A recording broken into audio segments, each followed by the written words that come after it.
Are you a new real estate investor and you're still struggling to get your first deal because you don't have the funding? Or are you a wholesaler? You've received some assignment fees, but there's deals that you want to stay in, but you don't have the funding. Or are you a seasoned real estate investor? You've done a ton of deals, but you're sick and tired of high interest rates, hard money loans, and you just want to get more funding for your deals? Well, if you answered yes to any of those questions, don't go anywhere because I'm getting ready to plug you into the money right now.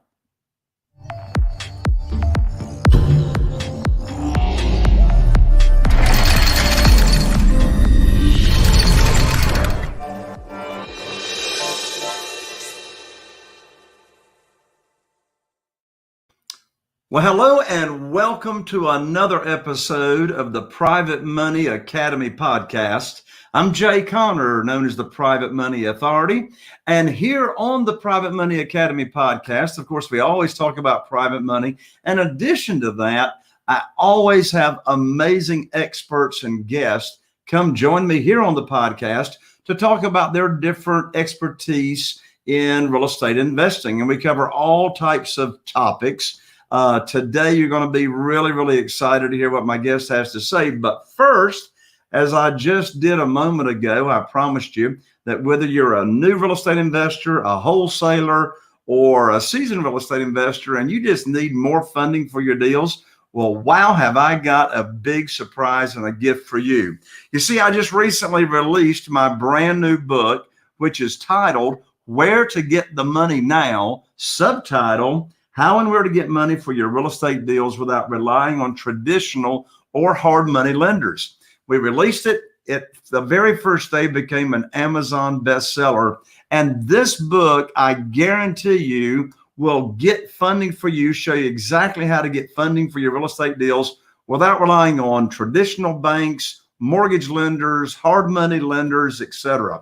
There's 5 easy steps in this book that will reveal to you exactly how I went from losing my lines of credit to getting over $2 million in less than 90 days once I start employing these methods. You see, I've been investing in real estate here in Eastern North Carolina full-time since 2003. Rehabbed over 420 houses. Our average profits are $67,000 per deal that we do. Well, the funding in this book will show you exactly how to never miss out on a deal if you didn't have the funding. So here's the deal. You can go to Amazon. It'll cost you $20 plus shipping, but I'm going to give you the book for free if you'll just cover delivery. Here's the URL where I will ship the book out to you right away at www.jayconner.com/book. That's jayconner, jayconner.com/book, and we'll rush that right out to you. Well, today my guest is a good friend. We're in a mastermind together. Well, he is the founder of the Virtual Investor. That's right. He is a virtual investor and virtual wholesaler. He's been flipping properties all the way back since 2001, and he actually is the original virtual wholesaler, and he's purchased all over the U.S. since 2009 virtually. In addition to that, my guest has bought and sold properties in 44 out of 50 states and continues to look at expanding into new markets. Now, in addition to that, he contributes his success to utilizing systems and processes that simplify the online buying process. He's focused exclusively on online auctions, bank REOs, buying off of the MLS, and wholesalers across the country since 2013. I'm so excited to have my friend and fellow mastermind member, Paul Lizell. Paul, welcome to the podcast. Hey, Jay, thanks for having me, man. I really appreciate it. Absolutely. I'm excited to have you on here, Paul. And of course, we're going to be seeing each other again here pretty soon at one of our upcoming mastermind meetings. And today we want to hear all about what it's like to be a virtual wholesaler. What in the world does that mean? And what's that process look like? But before you get started on to all that, tell us, how'd you get into real estate? It's an interesting story. So let's go back to the 1990s when I was in college. I was working for my uncle, who's a general contractor, and he bought a quadplex, a 4-unit building. We fixed it up, renovated it. He turned around, rented it out. He was making pretty good profits on this property too, and still had a lot of equity in it. So that kind of stoked my interest in real estate. And that point on, after he bought a few more and we renovated them, and I was going through college, I decided this is something I got to get into. It's got to be my long-term goal. So I did. And basically in 2001, I started my first property. Unlike him, was a fix and flip. I got into that so I could build up some cash. Eventually did build up, get some rentals as well, but stuck with the wholesaling, the fix and flip game, owner finance game, and been doing that ever since. That's awesome. So were you doing fix and flips a while before you started doing wholesaling, or were you doing wholesaling and fix and flips like simultaneously, like right out the gate? Well, I really started in the fix and flip game. And then when I had too many flip deals going on, I did a couple wholesale deals. And I started to realize kind of easy doing these wholesale deals. So after the crash of 2008, 2009, when all the market, was just tanking, if you remember that well, I'm sure, I decided, all right, let's go more to the wholesale game and turn them and burn them. And we did that. And we still did fix and flips. Don't get me wrong. We kept those good deals, did fix and flips on them, kept some good deals, did some rentals, some owner financing. But we basically became virtual wholesalers at that point. We started expanding. We started in Pennsylvania, where I was originally from. I just moved here to Florida this past month. But originally, I'm from about 45 minutes north of Philadelphia. And so I started in that market, expanded out, went to Pittsburgh, New Jersey, Delaware, Ohio, Indiana, the Carolinas, which I love and where you're from. And then I started going down to Florida, Texas. Before you know it, I bought and sold in 44 to 50 states. So first of all, let's make sure everybody understands what we're talking about when we say wholesale a deal. There's more than one way to wholesale a deal. So what's your definition of wholesaling, and what's that look like? So for most people, they think of wholesaling as getting a property under contract from a seller and assigning that contract and collecting an assignment fee. So for us, buying bank-owned properties, and we do a few of those, don't get me wrong, we do a few of those years, we get some of those referrals, but primarily what we do with auction properties or bank-owned or HUD properties, we have to buy them, take them down, and then resell them. So it's a wholesale. It's just we actually have to take down the property. So we do need the funds to be able to purchase it, whether we use transactional funding, private lending, as you're great at raising money, we do as well. We love the raising money game and using private lending for that. But yeah, it's kind of the same deal as it is with the assignment of contract. It's just we actually take it down. So we show ownership at one point. So what's the advantage of actually buying the house instead of getting it under contract and then collecting an assignment fee? I guess, in certain states, there's been a crackdown. I think Tennessee and Illinois has had a crackdown of wholesalers where they're making them be licensed realtors. So I think, this kind of negates that because you're actually purchasing the property, right? You're showing you have the vested interest, not just a vested interest or equitable interest. You actually purchased it and took it down. So you have the right to do what you want to it afterwards, and nothing can come back. So from a legal standpoint, we're probably the safest and best. I am licensed in Pennsylvania. I probably will get licensed in Florida. And occasionally we'll do some of those assignment deals. But for the most part, we just take them down, resell them. And in this market, as you know, wholetailing has been unbelievable. Just getting the property in decent enough shape to be mortgageable, reselling it, not sitting on it for 6-7 months while the rehab's getting done, while the showings are going on. It's much quicker. You're in and out in 30 days at the most, and you're hopefully selling it in 30 to 45 days in this market right now too. So it's been much quicker and better.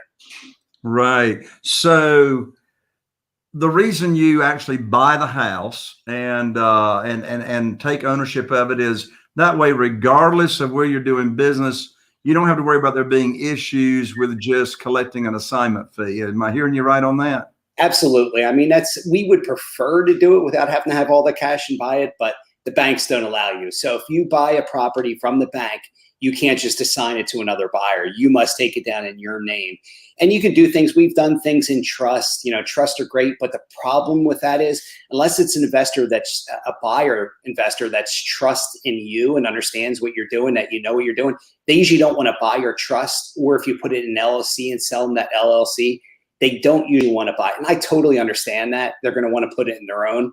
So, we've run into that in the past with Fannie Mae. Fannie Mae had that anti-flipping. You couldn't sell it for more than 20% of what you paid for, I think it was 90 days after the deed was recorded, not when you purchased, but when the deed was recorded. So with those properties, we either had to do something off the HUD, or we just had to wait those 90 days and then just sell it to them at that point, which has other risks. But, it's overall, if you're making profits, I'm all right with that. There you go. So when you're buying the houses in today's market, are you primarily selling them to other real estate investors at a profit, or are you selling them to people that are actually going to move in and own the home themselves and live in it? In this market, we've done more to end buyers. The people are going to live in there than in the past. Typically, we sell it to other investors for the most part. But in this market, the way it's been and the kind of properties that we targeted, we've kind of pivoted and gone to less of the train wreck properties, that need everything, and more to the ones that just need a little bit, to get it back and mortgageable and then resell it. So we've kind of pivoted a little bit just in this market to try to take advantage of what's there, go after the low-lying fruit rather than everything else. I got you. I know it's going to depend on the market. I mean, you're in all kinds of markets all over the nation, but what kind of profits are you seeing in today's market doing the business the way you do it? So our wholesale profits are generally around $12,000 per deal, and that's your standard wholesale. If we're wholetailing it, we're around 32. And, the full scale fix and flip, we're in anywhere from probably close to your number, that's 67,000. But we've had plenty that have been 80, 100, 120. So especially in this market over the past year. So yeah, it's been nice. But those are your full scale rehabs, and those were the home runs. Obviously, they're not your average. Right. And we've already said it, but I want to make sure our audience understands it. Tell everybody what wholetailing is versus wholesaling. Great point. So wholetailing is more or less where you're getting a property. It just needs some paint, some carpet. It doesn't need a full kitchen gut. Maybe you just repaint the cabinets. Maybe you put new cabinet pulls on them, or maybe you put countertops on them. Bathrooms go where the tub's okay. Maybe you just put a new toilet in, or a new vanity, or even easier, sometimes just a new faucet on a sink. And then you're painting, carpeting. Usually you don't have to do roof, siding, windows, things like that. So wholetailing is really, it's just been super profitable. It's more so than the fix and flip, believe it or not, for us. When you look at it as from a time standpoint, we're selling those so quickly as a full scale fix and flip, but we're putting so much less effort in, and our holding costs are so much lower. It's been worthwhile for us, and less management of contractors, as you know, which can be one of the most difficult and taxing things in this business. Do you think that wholetailing, in other words, not doing a full rehab, but, just making it, okay and nice, do you think the wholetailing is so much more popular now and working so well because there's just no inventory? That's it. You hit the nail on the head with that, Jay. We go back to 2009 when I was doing fix and flips. If I didn't do a full scale redo everything, you didn't have that many buyers interested in the property, unless it was a first time home buyer. But as the market has gotten hotter and hotter and less inventory, people are being less picky, figuring they'll do some of the work themselves. So it's really just kind of taking what the market gives you. In our business, we follow the keep it simple, stupid theory. And I think that's the best thing to do in any business. Whatever the market is giving you, take that, right? If you don't need to do the full scale rehab, don't. Unless it's going to warrant you getting an additional 50, 60 grand where it becomes worthwhile, just take what the market gives you.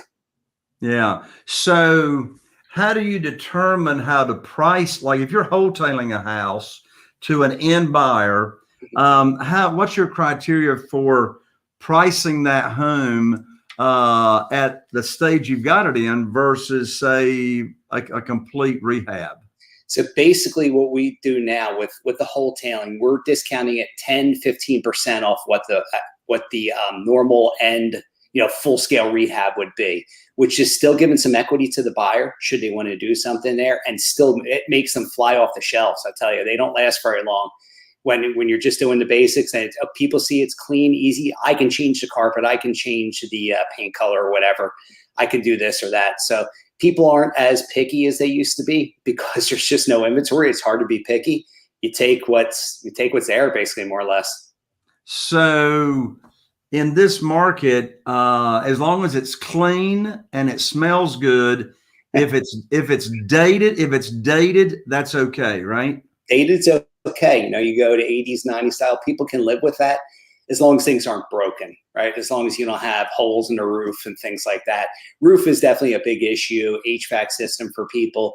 So if we see, as a matter of fact, we just did one in Laurinburg, North Carolina, and unfortunately it did need new HVAC system. So we did install that. We're still going to do pretty well with this property. We're still going to net around $32,000, even though we had to do the roof and the HVAC system. And the rest of it was a wholesale. Gotcha. So when you're wholetailing to an end user, are you finding the buyer by listing it with a real estate agent in the multiple listing service? We are. So 90% of the time we do that. And occasionally, like we did in one in Charleston, Tennessee, which is a very rural area, I had my disposition manager reach out to a bunch of agents in that area, just let them know we have a property, and we offered them 3% commission. Or actually, it was 2%. So it was a little bit less than that. We gave them 2% commission. And the only thing we had to do was put a new hot water heater in that one. That was literally it. That's amazing. Yeah. So first of all, to be virtually wholesaling, you got to find these deals. Yes. And there ain't no inventory to speak of. So everybody wants to know, well, if there isn't any inventory, how in the world are you finding the deals? Well, we got a little bit of an advantage over a lot of other people in the market. Most real estate investors out there stick with certain territories, maybe 1 or 2 markets out there. Occasionally somebody does 3 or 4. But for us, the whole country is our oyster. Really, that's what we look at. We got inventory anywhere. Or we have preferred states where we like to do business, don't get me wrong. But if there's a great deal in another state where we don't typically do business, we will. Just to give you an example, we've done 5 deals in New Mexico this year. We hadn't done a deal in New Mexico, and I think the previous 6 years before that. So we just kind of take what the market gives you. If there's a deal there, we'll take it. And we also hit those tertiary markets, the second tier markets. If you're looking at a town or a city like Charlotte, go an hour outside, like a town like Kannapolis, Gastonia, and then go another hour outside that loop there. And then you're in like a 3rd tier market. We target those markets because people do want to live there, especially now with what's going on with the pandemic and everything. People are looking to be more and more rural. So it's kind of fit right into what we've done all these years, which is a big advantage for us. Right. So how you get the leads? Our leads, so for us, it's our own time. So we pay no marketing fees, right? We don't have any marketing costs whatsoever. I had turned off the direct mail marketing in 2013. And just buy exclusively off these auctions. So for me, it's really looking at what's on the auction sites right now. We use VAs. We have several VAs that do this for each different auction site, whether it's auction.com, Zone, Hudson Marshall, Hubzu, Realty Bid, Auction Network, HUD Home Store, Fannie and Freddie. We have them go through and they do what I call a first level dig. They look at it and we got kind of give them criteria, what we look for, a square footage repair amount. And then they'll send me a spreadsheet on Excel. Yes, yes, no, no, no. So there could be, let's say there's 250 properties on this particular auction that's coming up. We might weed that down to about 20 to 25 that we'll actually bid on. And then as the bidding process goes, if we're getting outbid, we just let those go off. And we just pick we pick the low-lying fruit there. We're not going to go get into a bidding war. Today, for example, there's a property in Florida that was in Sarasota, which is a red hot market. It's a nice market. And it was getting, my maximum allowable offer was 141 because there's a buyer's premium on this property. So the most I would spend was 150 because the ARV was 350 tops. This thing ended up getting bid up to 203 with a buyer's premium. It was over 210 that person's purchasing a property for, plus needed everything. This thing needed at least 125 in work. So basically, whoever bought this is probably an end buyer, but they're going to be upside down when all is said and done. So we fall off that. We have our maximum allowable offers that we'll go up to, and you can't get emotional with it, right? That's a nice market. I would like to have been in there, but hey, didn't fit our criteria, so let it go. Paul, in case we've got some listeners that need to leave the show a little early, go ahead and let folks know how they can get in contact with you and continue the conversation. Sure, absolutely. So we have a couple different websites. REO auctionacademy.com is one of them. And also fliprealestatevirtually.com is another one. Both URLs work. Both you can contact us. And if you want to learn more about our coaching program, which we do teach people how to do exactly what we do. As a matter of fact, we teach a lot of other investors who do direct mail and postmarks. They want to learn, or postcards or PPC. They want to learn this aspect of the business. They actually hire somebody or have somebody who doesn't have as much going on and let them handle this whole new arm of the business for them. So again, those two websites are REO Auction Academy.com, REOAuctionAcademy.com, and the other one is FlipRealEstateVirtually.com. All right, so you got the leads coming in. You got your VAs researching all the houses that are coming up on all these different auction sites. How in the world do you have boots on the ground, eyes on the ground in all these different markets, taking a look at these houses to even know what a close estimation of repairs would be that you need to do? Because obviously you don't want to bid on a property until you know what kind of repairs you're looking at.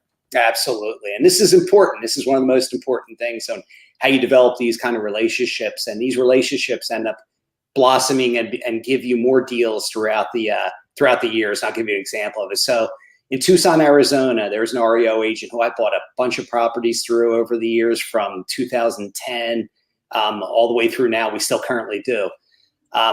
Basically, he saw I was a serious player in Tucson, Arizona. We wholesaled a bunch of them, and then he would start to bring me deals and bring me leads and bring me properties. So he was my boots on the ground. And how that started was, I just reached out to him initially after I was bidding on some properties. And this is what you need to do if you're entering any new market. You need to contact the realtor or the REO agent for that property. If it's a bank-owned property, get some details. You're trying to get the BPO, which is the broker's price opinion of the property. And if you can get that, that'll tell you basically what they think the as-is value is, the 30-day sale price, the 90-day sale price, the 120-day sale price. And they'll show comps on there. And that's gold. That's gold when you get that. So you utilize them for that. You also try to get additional pictures from them. And then you're trying to get what kind of repairs are needed, because they generally know, again, the utilities usually aren't on, but they know what repairs are needed. They know if the roof's leaking. They know if the air conditioner or heater looks really bad and looks like it needs replacing with the hot water heater. They'll tell you if the kitchen needs replaced. And the best referrals I get for contractors, hands down, is from these agents.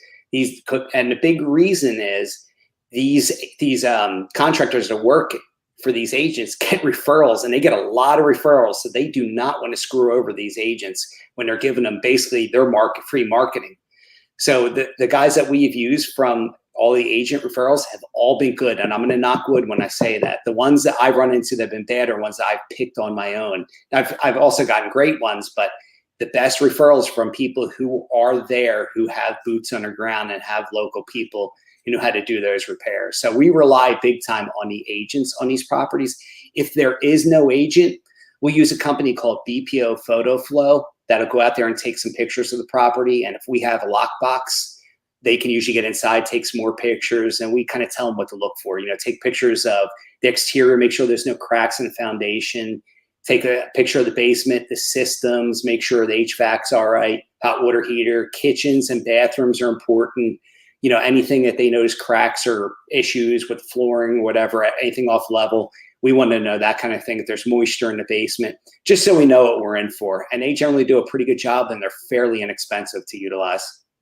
And what's the name of that service one more time? That's BPO Photo Flow, like broker's price opinion, photoflow.com. And they do a real good job. And they're not in every market. So sometimes we actually have to reach out to other local agents and send them out there. And then we just pay them basically more or less to go out there and take some pictures for us, and then tell them if we buy it, we're going to list it through you. We do offer that. And if we do buy it, we do end up listing it with them, or having them help us sell the property if they know some investors. So these REO real estate agents, also known as bank-owned real estate agents, they have the listing for these properties that are going up to auction. So obviously, if you buy it, you don't have to pay them anything for the purchase, because the bank, the REO, is paying their commission. But do you compensate these agents in any additional way other than when you make a purchase, the bank pays them? We do at times. Like if we know they're going to be doing above and beyond and they're not going to get the listing, we will definitely pay them. We'll say, what do you want for this, or what do you want for that service? They usually are very, very fair with the prices, and we're glad to do it. We just Venmo them most of the time. I've never really run into any issues with that. Most of the time, they're really happy to just handle the listing for you. I even have thought of them manage my rehabs for me because they know the contractors. They kind of manage, oversee, take pictures. They're happy to go do that. They see the progress and they want it listed so that they can get the commission when all said and done. Awesome. And how do you find these REO agents? I suppose one way you can find them is, well, your VAs are looking at auctions coming up. They go research the property, and right there they see who's got the real estate listing on it, right? Absolutely. And you get a lot of these agents who will have 5, 10, 15, 20 different properties, and they'll cover a huge geographical region, which is crazy. I mean, they're running around all the time. Nobody works harder than an REO agent. That I can tell you, and gets paid less. Those guys and gals, they work their butts off, and they are good. Their numbers are so spot on. For example, like on a property we had in Ohio a few years back, talking to the agent, what do you think the value of this property is as is? And she's like, it'd be somewhere between 17 and 20. Sure enough, we picked it up for like $7,500. We sold that for 17.5. She was just right on the money with it. And that happens time and time and time again. The only time, if you're in with a newer agent, that's where you want to be careful. If it is a newer real estate agent, they're not going to be as experienced. You're going to want to try to lean on a secondary agent. Hopefully somebody that's in one of these towns that has their own brokerage that's been there for 10, 20 years and really knows the market well. Those have been our best sources far and away. The people that are in the small mom and pop shops, they just know the market. They know everybody in town. They usually know who lived in that property, especially if it's a smaller town like you live in, Jay. They know people, right? And it's they've been our greatest source all over every market that we've ever been in.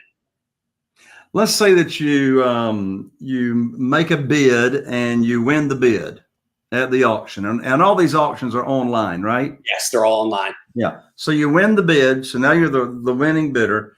On average, how long do you have before you got to close? And in addition to that, do you sometimes or always get a home inspection before you take it down?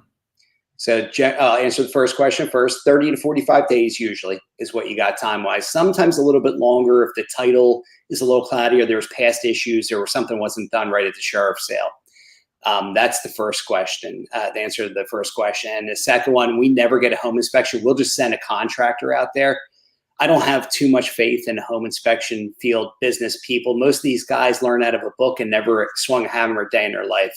So the people I rely on are the contractors. I try to find general contractors that really know everything, as many aspects of it. And yeah, they're going to miss some stuff. Sure, they're going to miss some stuff here and there, but they're going to see the big stuff.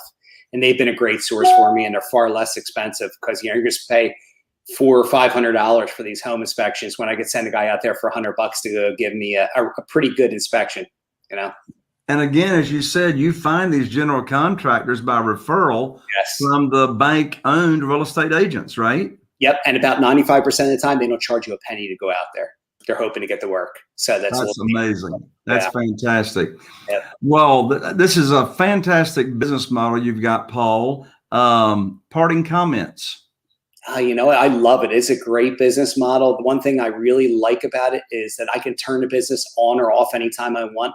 Unlike the direct mail marketing or the PPC, where you got to be on those calls right away on a PPC lead, or direct mail, it's constantly going. If I want to go on vacation and shut down for 2 weeks or a month, if I want to go overseas, I can do that and just stop operations and then start right back up when I get back. So I do love that. That is my favorite aspect of the business. I also don't have to deal with home sellers 99% of the time. So those are two facets I really like. It's a real simple, it's not turnkey, but it is your time is your marketing cost, right? Your time and energy, which is your most valuable asset. Your time is all your costs involved. That's awesome. Well, there you have it, folks. The website, one more time, Paul, give out your website for people to contact you. You got it. REOauctionacademy.com is our main one, and fliprealestatevirtually.com is our secondary. Awesome. Paul, thank you so much for joining me. Oh, thanks for having me, Jay. I look forward to seeing you at our meeting. All right, me too. Well, there you have it, folks. another episode of the Private Money Academy podcast. I'm Jay Conner, your host and the Private Money Authority, wishing you all the best. Here's to taking your real estate investing business to the next level, and we'll see you right here on the next Private Money Academy podcast.